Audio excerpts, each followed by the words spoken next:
I'm never gonna take a bath because I'm just gonna work and get stinky tomorrow, so. Does that make sense? I don't know. Probably not.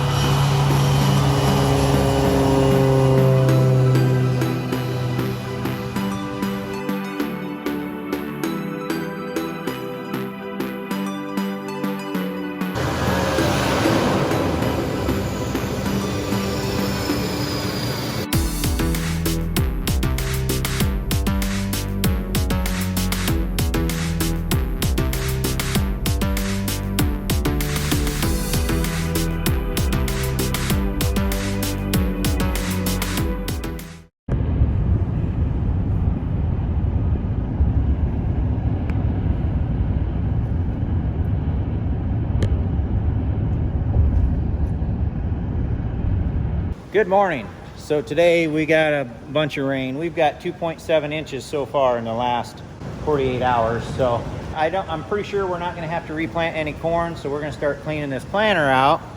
So Kimberly's up there. I did open these already. She's gonna take a broom and, hey hon, start at the closest one because I've only got the tote under the closest two. So she's gonna move some seed around up there and try and get it broomed out of there. So that one's cleaned out. Okay. The row units are full, which you can see seed down in there, so they are.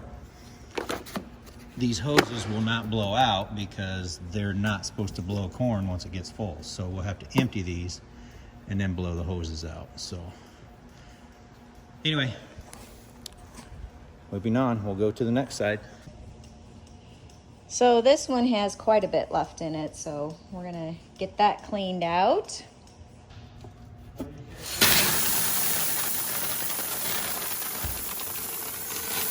Glad I got a dust mask on. Holy smoke.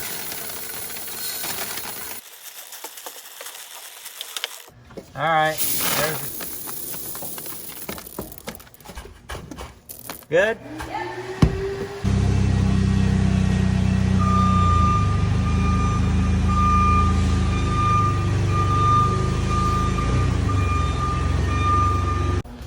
All right, so in order to get this planter ready for storage, there's a lot you need to do. You saw us clean out the tanks up there, and we talked about cleaning out each individual row unit. So Amy already has gone around, and so these were down here. That's your pressure on your closing wheels that close that furrow where the seed is. So you want to, at least we do, I don't know if it's recommended or not, but we release the tension so there's no tension on that spring, you know, for the next 10 months that it's not going to be used. So she's already gone around, done all that. She pulled our vacuum hoses off and our delivery seed delivery tubes. And there's some seed in there, as you can see. Once we get all this done and we go to move it over to the other shed and unhook it, we'll start that blower and blow them tubes out and get rid of all the corn. So you don't want to leave corn in here or seed in here and, you know, attract rodents. So we'll show you one of these as we do the row unit. Like I said, that's already been done. This has been pulled off. That has been pulled off. They're very simple. One clamp and they pull off. We'll bring that over here and show you how this works. So you got seed in there, you got seed up there that can come out.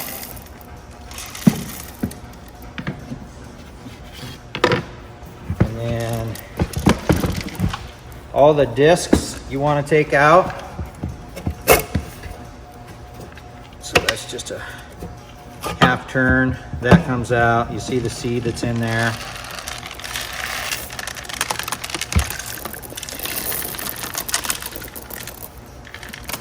Shake all the seed out of there. So this little piece here I saw was kind of messed up, so get that put back on in place where it's supposed to be.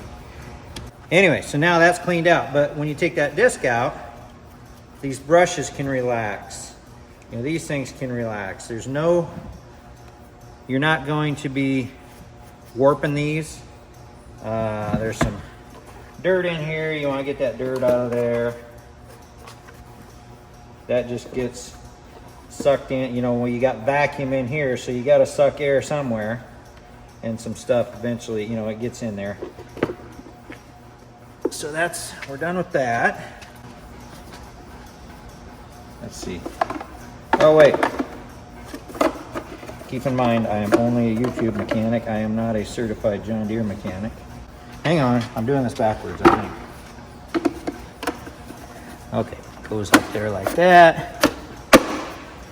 I just took my latex gloves off. Now I know why I had them on. That part of it, so that's done. Now we can take this little shield off. And we're gonna pull this. This is the seed belt. I think they call it a cassette, maybe. If you're from the 80s, 70s, 80s, you know what a cassette is. It's not that kind of a cassette, but anyway. A little dumb humor for the day. There's an electrical connection. That's for your seed sensor. And then it pulls on up out of there. There's where your seed sensor is. So that detects the seed as it goes by it. So we got done planting. Obviously there's seeds in that belt.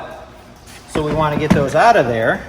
So there's just little clips, 5 of them, and that pulls off. So now there's some dirt there and there, and there. I'm just gonna dump that out. I'm going to release the tension on the belt, which I could do that now, or I could do that here shortly. But if you watch, you'll see the seeds come out right there as I rotate this belt. Let me try and stabilize it here. That's cool. So you don't want the seeds in there, because if they stay in there for the next 10 months, then they're gonna have those bristles bent over.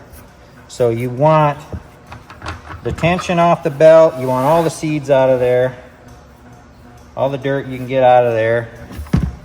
Like I said, you're just getting it prepared for storage. Put this back on. We have in the past stored all these cassettes in a tote. I'm just gonna put them back in the planter. That way they're with the planter. You can do it either way. I don't think it makes a difference. You got little corn stalks and stuff, little places that, hang on. Stuff like this. I'm not sure what this thing is, but it's got cooling fins on it, so that tells me that it needs to cool. So I'm gonna try and get, now granted your first 50 acres, it's probably gonna be clear full again next spring anyway, but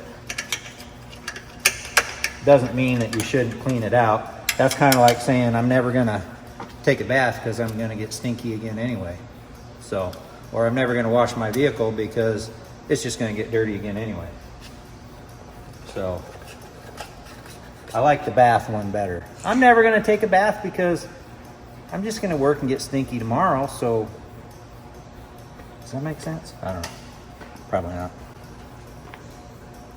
Oh, another tip. If you put this in here like this and forget about it, and you go to get in your truck with leather seats, let's just say that could be a bad thing.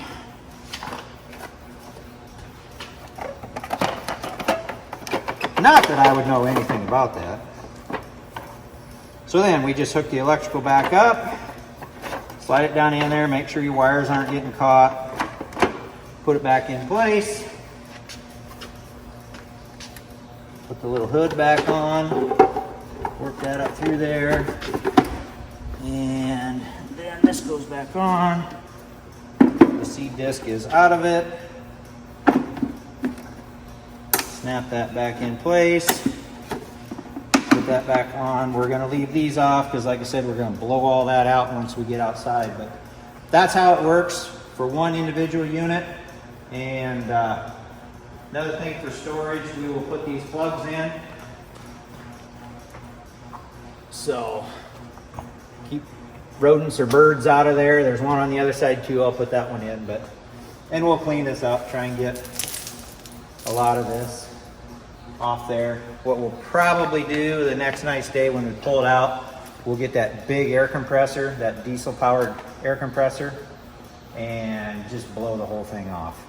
But you got to be careful because there's a lot of little wires and sensors, and so, but there's just nooks and crannies all over the place that are full of dirt. So we want to be able to do that out in the field, but it's going to be a couple days before we're going to be able to do that because the fields are just soaked. We got some drone footage this morning. She can show that to you. And these creeks are full. The ground is saturated. We had, what did I say, 2.5 inches in the last 48 hours. I don't know what we just got again. It's almost like we just got another inch. It was just pouring.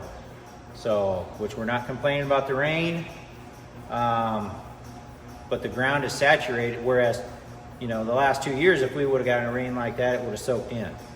Well, now the ground's so saturated that it's running across the top now. So now it's gonna start cutting into the fields and making damage, but you know, when you just came out of a 2-year drought, you're not gonna complain about rain, so.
But that's how this works, getting the planter ready for storage.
Shed is full. We have storms coming. We wanted to get everything we could inside.